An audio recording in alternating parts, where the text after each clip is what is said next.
सभी को नमः संस्कृताय। चलिए हम लोग 10वां और 11वां श्लोक पढ़ लेते हैं मेघदूतम का, जो कि हम पढ़ नहीं पाए थे अभी पिछले कुछ दिनों से, 2-3 दिन से, जब से त्यौहार आया है। और अभी आपको 1-2 दिन तक ऐसे ही वीडियो जो है वो रिकॉर्ड करके मिलता रहेगा। इसके बाद दिल्ली पहुंचने के बाद हम उसको लाइव कर लेंगे, ठीक है। तब तक इससे श्लोक से जो भी शंकाएं हैं, जो भी कुछ पूछना है, आप कमेंट कर सकते हैं, मैसेज कर सकते हैं, जैसी आपकी अनुकूलता बने वैसा कर सकते हैं। चलिए आज हम 10वां श्लोक पढ़ते हैं। मंदम मंदम नुदति पवनाश्चानुकूलो यथा त्वां वामश्चायं नदति मधुरं चातकस्ते सगन्धः गर्भाधानाक्षणपरिचयान् नूनमाबद्धमाला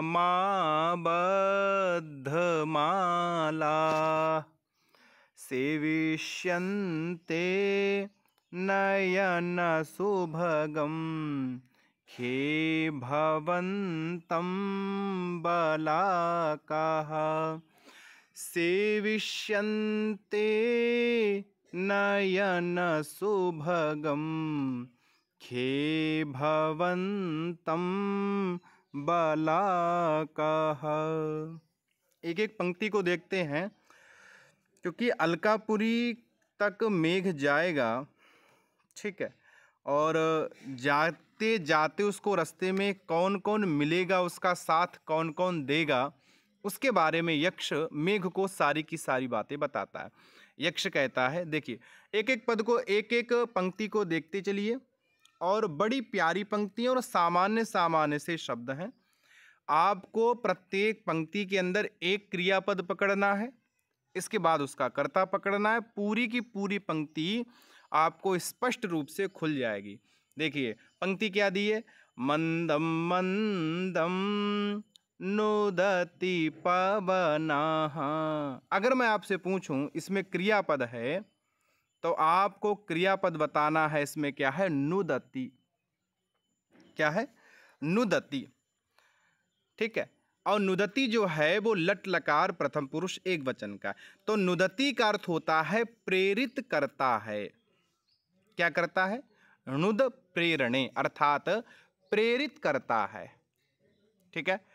अब भाई नुदति अगर आपका क्रियापद है तो क्रियापद का कोई कर्ता होगा।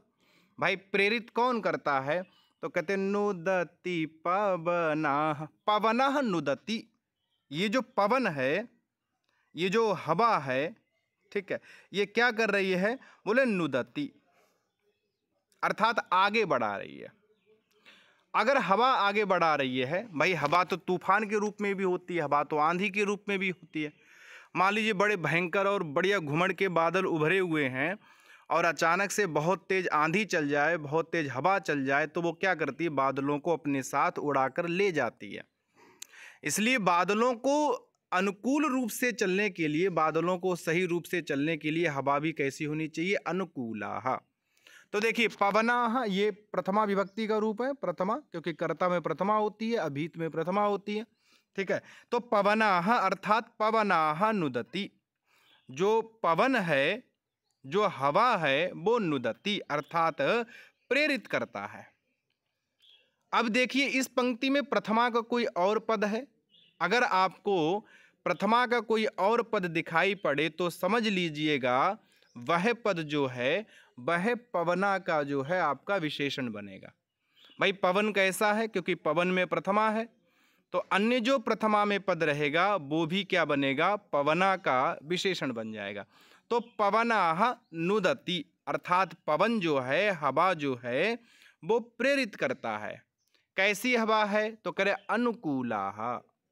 कैसी हवा है, अनुकूलाः। देखो अनुकूला में भी क्या है, आपकी प्रथमा है, तो अनुकूलाः पवनाः नुदति, ठीक है। यहां तक स्पष्ट हो गया कि अनुकूल जो हवा है वो क्या करती है, प्रेरित करती है। एक एक शब्द का अर्थ देखते हुए चलेंगे, बिल्कुल बिल्कुल अच्छे से, ठीक है। इसलिए आपको वीडियो को अच्छे से देखना है, पूरा देखना है। तो अनुकूलाः पवनाः नुदति, अर्थात अनुकूल जो पवन है वह क्या करती है, प्रेरित करती है, प्रेरित करता है। अब किसको प्रेरित करता है, ठीक है। तो भाई कर्म क्या है, तो कर्म है आपका त्वाम, त्वाम आपका कर्म है।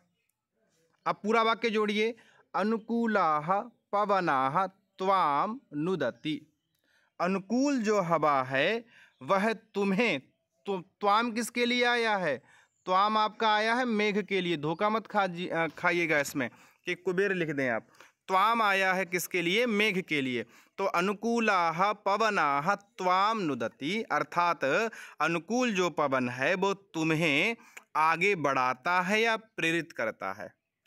अब कैसे प्रेरित करता है, एकदम सूता सूत प्रेरित करता है या आराम आराम से करता है। भाई हवा तो ऐसी भी होती जो बादलों को एकदम 1 घंटे में उठा के कहीं से कहीं पटक देती है, और हवा ऐसी भी होती जो आराम आराम से ले जाती है, ठीक है।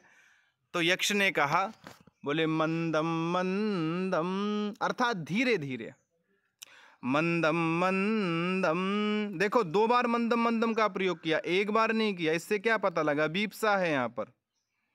भाई जब 2 बार आपको प्रयोग हो गया तो बीपसा है, और बीपसा में द्विवचन होता है। तो मंदम मंदम अर्थात बीपसा है, ऐसा नहीं है कि 1 किलोमीटर तक मंदम मंदम चला और आगे सूता सूत ले गया, ऐसा नहीं है। मंदम मंदम अर्थात धीरे धीरे, धीरे धीरे क्या, बोले मंदम मंदम। अब पूरा वाक्य आपका बन जाएगा, कर्ता हो गया आपका, कर्म हो गया, क्रिया हो गई, और इसके बाद अव्यय पद हो गए। तो देखिए, अनुकूलाः पवनाः अर्थात अनुकूलित जो पवन है वह त्वाम अर्थात तुम मेघ को, मंदम मंदम अर्थात धीरे धीरे, नुदति प्रेरित करता है, अर्थात आगे बढ़ाने के लिए प्रेरणा देता है और आगे खिसकाता है, ठीक है। और एक पद और दिया इसमें, यथा, ठीक है। अब यथा की आवश्यकता क्या रहेगी, भाई पूरा वाक्य तो हो गया। तो यथा कहते हैं, बोले जिस प्रकार चाहिए उस प्रकार, यथा मतलब जिस प्रकार चाहिए, आपको जिस प्रकार आगे बढ़ने में सहूलियत है उस प्रकार प्रेरणा करता है, ठीक है। तो पूरा अगर श्लोक के, पूरे श्लोक के अगर वाक्यांश में आप उसको परिवर्तित कर देंगे तो अनुकूलाः पवनाः त्वाम मंदम मंदम यथा नुदति, अर्थात अनुकूल जो हवा है वह तुम्हें धीरे धीरे जिस प्रकार चाहिए उस प्रकार प्रेरणा देती है, ठीक है। कौन कहता है, यक्ष कहता है। किसको कहता है, मेघ को कहता है। तो मंदम मंदम नुदति पवनाश्चानुकूलो यथा त्वाम, ये पवन की बात हो गई, ठीक है। पहली पंक्ति मेरे विचार से आपको स्पष्ट हो गई होगी। दूसरी देखिए, दूसरी पंक्ति में क्या कहता है, वामश्चायं नदति मधुरम चातकस्ते सगंधः, वामश्चायं नदति मधुरम चातकस्ते सगंधः। अब देखिए इसमें भी आपको एक क्रिया पकड़नी है। ऊपर वाले में क्रिया थी नुदति, अब प्रश्न आ जाएगा नुदति कहा। भाई नुदति प्रेरणा कौन देता है, तो आपको लिखना है पवना। भाई कौन नुदति, पवना नुदति, ठीक है। पवनाः कम नुदति, पवना जो है वो किसको प्रेरणा देता है, पवनाः मेघम या त्वाम नुदति, पवनाः मेघम कथम नुदति, मंदम मंदम नुदति। कैसा भी प्रश्न आ जाए आपको ऐसे उत्तर देना, ठीक है। दूसरी पंक्ति देखिए, वामश्चायम, क्रियापद आपका है नदति, ठीक है। नद का अर्थ होता बोलना, नद अव्यक्त शब्द, व्यक्त शब्द नहीं होता। कालिदास ने यहाँ पर वदती नहीं बोला। देखो वदती का अर्थ होता है व्यक्त शब्द। आप भाई जैसे राम बोलता है, श्याम बोलता है, वहाँ पर आपको शब्दार्थ संबंध की स्पष्टता रहती है, इसलिए वो व्यक्त शब्द कहलाता है। और नद जो है वो अव्यक्त शब्द है। कोई पशु बोलता है, कोई पक्षी बोलता है, आप ये नहीं बता सकते क्या कहता है। हाँ, ये जरूर कह दोगे ये कुत्ते की आवाज़ है, ये गधे की आवाज़ है, कोयल की आवाज़ है, ये जरूर कह दोगे, लेकिन वो कोयल, गधा, कुत्ता क्या कहना चाहता है ये नहीं बता पाओगे। तो जिसमें आपको शब्दार्थ संबंध की प्रतीति हो उसे कहते हैं व्यक्त शब्द, और जिसमें आपको शब्दार्थ संबंध की प्रतीति ना बने उसे कहते हैं अव्यक्त शब्द। ठीक है, तो ये क्या कहते हैं? कहते हैं कि नदति अर्थात बोलता है। ठीक, क्रिया हो गई आपकी नदति, बोलता है। ठीक है, कौन बोलता है? फिर वही प्रश्न बनेगा, भाई बोलता कौन है? तो आपको अब ढूंढना है कर्ता। भाई बोलने वाला कोई तो होगा ना।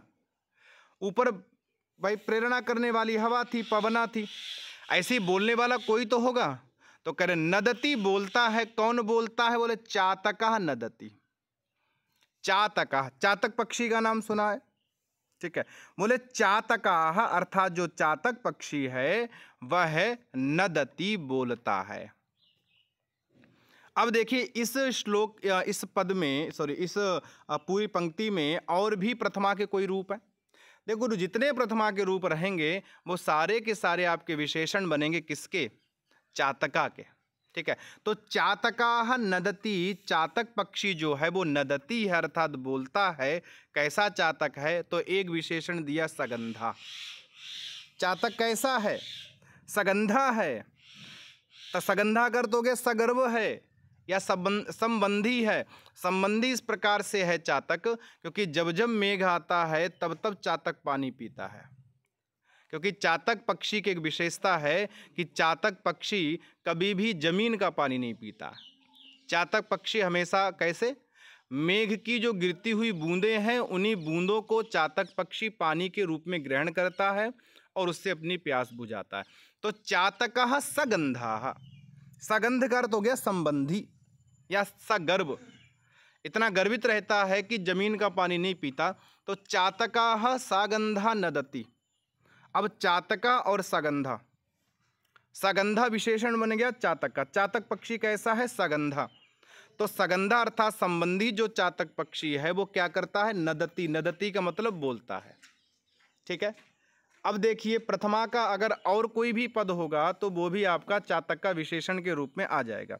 तो यहां पर देखो प्रथमा का एक पद दिया हुआ है, क्या? बोले वामा, और एक पद दिया है अयम। ठीक है, अयम, अयम आपका किसके साथ जुड़ेगा? अयम चातकाः अर्थात यह है चातक पक्षी, और अयम चातकाः सगंधाः, दोनों जोड़ दीजिए। यह संबंधी जो चातक है ये नदति अर्थात बोलता है। एक पद और दिया है प्रथमा में वामा। वामा का अर्थ होता है बाएं भाग में स्थित। ठीक है, तो वामा ये भी चातक, वामः कः चातकाः, अयम कः चातकाः, सगंधा कः चातकाः, सारे के सारे आपके विशेषण किसके बनेंगे? जाके चातकाः। अर्थात ये जो चातक पक्षी है ये वामाः अर्थात बाएं भाग में स्थित ये जो चातक पक्षी है ये नदति अर्थात बोलता है। यक्ष कहता है मेघ के लिए कि जब तुम अलकापुरी की तरफ जाओगे तो तुम्हें रास्ते में चातक पक्षी मिलेगा जो तुम्हारे वाम भाग में चलेगा और साथ में बोलेगा। ठीक है, अब बोलने के कई प्रकार हो सकते हैं। कोई व्यक्ति बड़ा मधुर बोलता, कोई व्यक्ति बड़ा कटु बोलता, तो दोनों प्रकार हैं। तो यक्ष कहता है मेघ से, बोले नदति मधुरम अर्थात मधुर बोलेगा। ठीक है, तुम्हारे बाएं भाग में स्थित ये जो चातक है ये मधुर मधुर बोलेगा। और यहाँ पर ते वामा, ये ते जो है आपको रूप बताना, ये ते कहाँ का रूप है? प्रथमा का है या षष्ठी का है? तो दूसरी पंक्ति भी स्पष्ट है, इसमें भी आपको क्रिया, कारक, कर्ता और कर्म ढूंढना है, इसके बाद ही स्पष्ट है। ठीक है, तीसरी पंक्ति देखिए। तीसरी पंक्ति दी गर्भधाना क्षण परिचयात् नूनमाबद्धमालाः अब आपको ये बताना है इस तीसरी पंक्ति में कोई क्रियापद है। क्रियापद को पकड़ने से सबसे बड़ी बात ये होती कि आपको कर्ता समझ में आ जाता कि भाई अगर क्रिया ये है तो इसका कर्ता ये बनना चाहिए। फिर आपको विशेषण और विशेष्य की बात समझ में आ जाती है, इसलिए क्रिया को पकड़ना बहुत जरूरी है। तो हमें तीसरी पंक्ति में कहीं कोई क्रिया दिखाई नहीं पड़ रही है। गर्भाधान क्षण परिचयात पंचमी हो गई, नूनम अव्ययपद हो गया, आबद्धमाला ये प्रथमा का बहुवचन हो गया। तो क्रियापद तो दिखाई नहीं पड़ा। ठीक है, तो क्रियापद कहाँ है? तो अगली पंक्ति देखते हैं। सेविष्यन्ते नयन सुभगम खे भवन्तं बलाकाः। अब देखिए क्रियापद, इसमें जो आपको क्रियापद मिलेगा वो मिलेगा सेविष्यन्ते, यही क्रियापद है। ठीक है, सेविष्यन्ते का आपको ये बताना है कि सेविष्यन्ते कौन से लकार का रूप है, कौन से पुरुष का रूप है और कौन सा वचन है। ये तीन चीजें आपको बतानी है। तो सेविष्यन्ते अर्थात सेवन करेंगी या करेंगे, ठीक है, या सेवा करेंगी। ठीक है, सेविष्यन्ते मतलब सेवा करेंगी। कौन सेवा करेंगी? अब इसका हमें कर्ता ढूंढना है। सेविष्यन्ते सेवा करेंगी, कौन सेवा करेंगी? तो देखो सेविष्यन्ते जो बहुवचन का रूप है, तो आपका कर्ता क्या मिलेगा? बहुवचन के अंदर। ठीक है, तो सेविष्यन्ते अर्थात सेवा करेंगी। कौन सेवा करेंगी? तो इसके लिए देखिए ऐसा कौन सा पद है इन दोनों पंक्तियों में जो प्रथमा बहुवचन के अंदर हो। जो प्रथमा बहुवचन के अंदर है समझ लीजिए वही आपका कर्ता है। तो देखिए यहाँ पर गर्भाधाना क्षण परिचयात पंचमी हो गया, नूनम आपका अव्ययपद हो गया, आबद्धमालाः ये आपका बहुवचन का है, एक मिला। दूसरा भवंतम ये भी नहीं है, नयन सुभगम ये भी नहीं है, खे ये भी नहीं है, बलाकाः ये भी आपका प्रथमा का बहुवचन है। तो बलाकाः, बलाका कहते हैं बगुलियाँ, अर्थात जो बगुलियाँ हैं, जो बलाका पक्षी हैं। ठीक है, तो बगुलियाँ जो हैं वो सेविष्यन्ते अर्थात सेवा करेंगी। ठीक है, क्योंकि देखो क्रिया जो है वो बहुवचन की है, तो ये जरूरी है कि कर्ता भी आपका क्या होना चाहिए? बहुवचन का होना चाहिए। तो बलाका अर्थात जो बगुलियाँ हैं वो सेवा करेंगे। ठीक है, सेविष्यन्ते वो सेवा करेंगे। तो अब बगुलियाँ कैसी हैं? तो उसके लिए एक पद और दिया है विशेषण के रूप में, वो देखिए, वो पद है आबद्धमालाः। जब कभी बरसात का मौसम आता है तो जो पक्षी होते हैं बगुले या जो अन्य पक्षी होते हैं वो एक लाइन में उड़ते हैं, एक वाई का निशान बना के चलते हैं। या जो साइबेरियन पक्षी जो रूस से भारत की तरफ आते हैं सर्दियों में, वो पक्षी भी आपको एक लाइन में बना के आते हैं।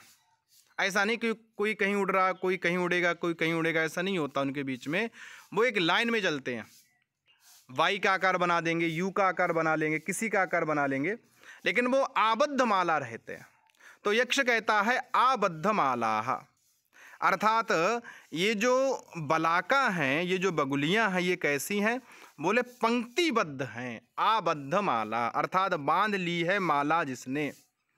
आबद्धमालाः प्रश्न सीधा आ जाएगा, आबद्धमालाकाः अर्थात बांध ली है पंक्ति जिसने, ऐसा कौन है? तो उत्तर देना है बलाकाः। ये जो बगुलियां हैं यही आपकी आबद्धमाला है। ठीक है, क्योंकि देखो आबद्धमालाः ये भी प्रथमा का बहुवचन है और बलाकाः ये भी आपका प्रथमा का बहुवचन है, इसलिए दोनों के अंदर जो है वो विशेषण विशेष भाव हो जाएगा इसके। तो बलाकाः आबद्धमालाः जो बगुलियां हैं वो कैसी हो गई हैं? जिन्होंने अपनी पंक्तियां बांध ली हैं, ऐसी बगुलियां हैं। ठीक है, तो अब आपको क्या करना है? इन दोनों को एक साथ रखना है। आबद्धमालाः बलाकाः सेविष्यन्ते, कि पंक्तियां बांध ली हैं जिसने, ऐसी जो बगुलियां हैं वो सेवा करेंगी। ठीक है, सेविष्यन्ते अर्थात सेवा करेंगी। अब बात वही आ जाती है कि भाई किसकी सेवा करेंगी? सेवा जिस प्राणी की जाएगी उसका नाम भी लेना पड़ेगा ना, कि आबद्धमालाः बलाकाः, कि बांध ली हैं पंक्तियां जिसने, ऐसी बगुलियां सेविष्यन्ते सेवा करेंगी। किसकी सेवा करेंगी? तो कहा यक्ष ने न, एक शब्द दिया, बोले भवंतम। क्या बोला? भवंतम, आपकी सेवा करेंगे। यक्ष कहता है कि ऐसी बगुलियां आपकी सेवा करेंगे।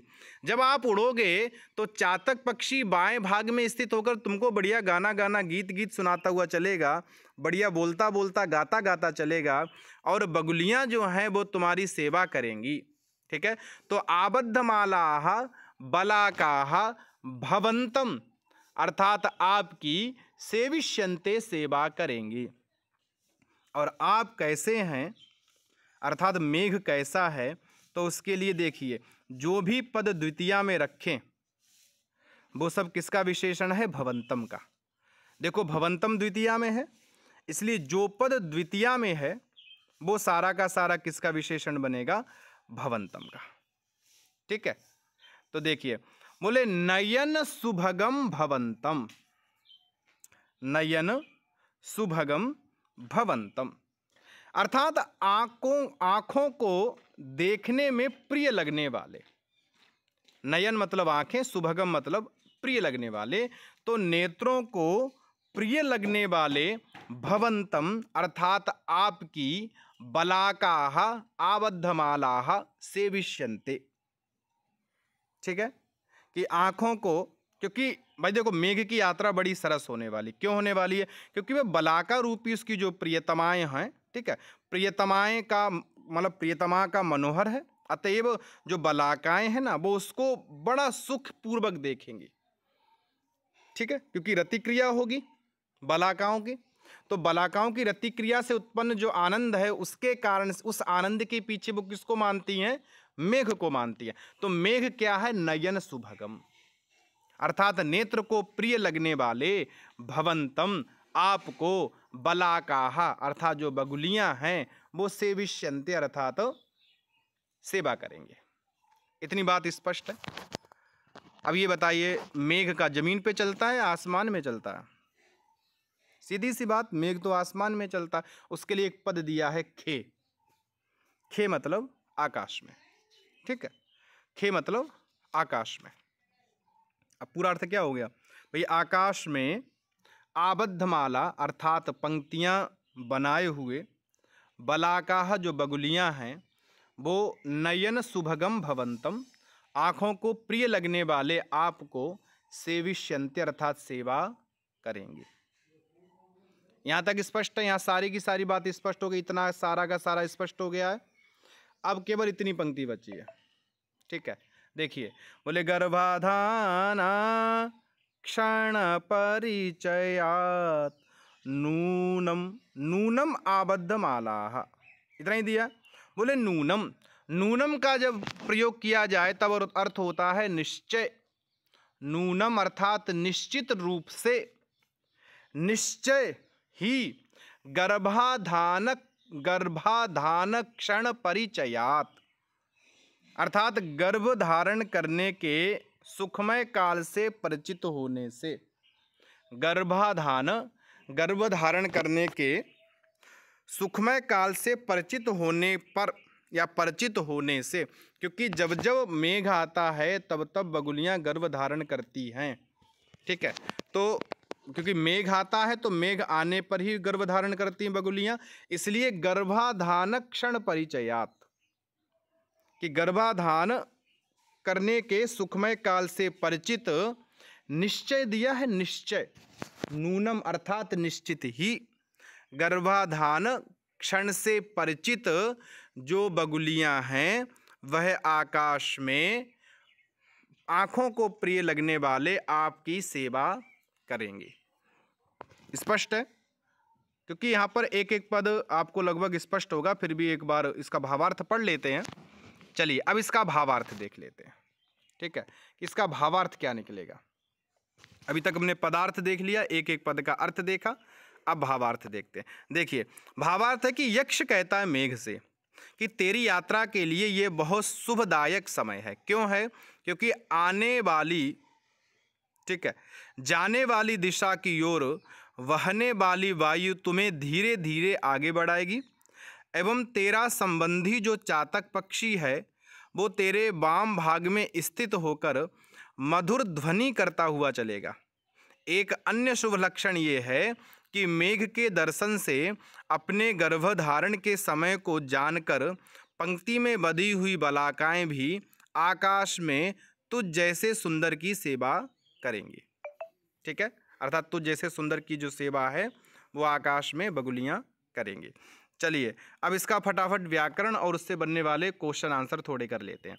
देखिए बताइए, पहला प्रश्न आ जाएगा मंदम मंदम, यहाँ पर द्वित्व होता है। ठीक है, यहाँ पर प्रकारे गुणवचनस्य से द्वित्व हो जाएगा। मंदम मंदम मतलब धीरे धीरे। ठीक है, और ये अव्ययपद है, याद रखिएगा, कहीं आप द्वितीय कर दो। अव्ययपद है मंदम मंदम। नुदति पूछा जाएगा, नुदति का करता है तो पवनः। अनुकूला मतलब अनुकूल। ठीक है, इसमें कुछ नहीं है, नदति में कुछ नहीं है। चातका सगंधा, सगंधा में आपको समास बताना है। ठीक है, समास लगभग आपसे ही पूछूंगा मैं, क्योंकि हमारी ऑनलाइन क्लास नहीं हो पा रही, आपको वीडियो मिलेगा तो आपको कमेंट्स करके इसके समास बताने हैं कि इसका समास क्या है। तो पहला समास आपको बताना है सगंधा में क्या समास होगा। ठीक है, बिल्कुल आपको कमेंट बॉक्स में लिखना है, और नहीं तो आप जो ग्रुप है उसमें लिख दीजिए कि सगंधा में ये वाला समास है, और इससे ही रिलेटिव आपको प्रश्नोत्तर भी करने को मिलेंगे। तो सगंधा में आपका क्या समास है। ठीक है, सगंधा में क्या समास है आपको बताना। दूसरा है गर्भाधान क्षण परिचयात, इसका मैं बता देता हूं। देखो, गर्भस्य आधाना गर्भाधाना षष्ठी हो गया, और गर्भाधानम एव क्षणम, क्षण मतलब उत्सव। ठीक है, यहाँ पर क्षण का अर्थ क्षण नहीं है, क्षण का अर्थ यहाँ पर उत्सव है। गर्भाधान एव क्षणम अर्थात गर्भाधान ही उत्सव है, कर्मधारय हो गया। और गर्भाधान क्षणे परिचयाः। ठीक है, गर्भाधान क्षणे अर्थात गर्भाधान के उत्सव में परिचित, तो आपका क्या हो जाएगा, आपका षष्ठी तत्पुरुष समास हो जाएगा। वो सप्तमी क्षणे परिचयाः। अगर आप किसी में कुछ अन्य समास दिया तो कमेंट करके बता दीजिएगा, क्योंकि अंतिम वाला समास जो होगा वो आपका सप्तमी तत्पुरुष हो जाएगा। लेकिन अब आपको एक बात बतानी है कि इसमें जो है गर्भाधान क्षण परिचयात, ये पंचमी क्यों हुई है। पंचमी का कारण और विधान करने वाला सूत्र आपको बताना। तो दो प्रश्न हो गए।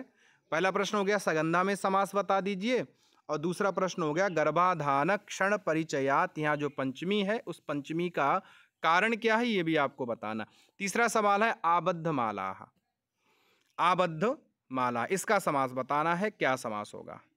ठीक है, तो दो समास हो गए, सगंधा और आबद्ध माला, और यहाँ पर आपका हो गया पंचमी वाला प्रश्न।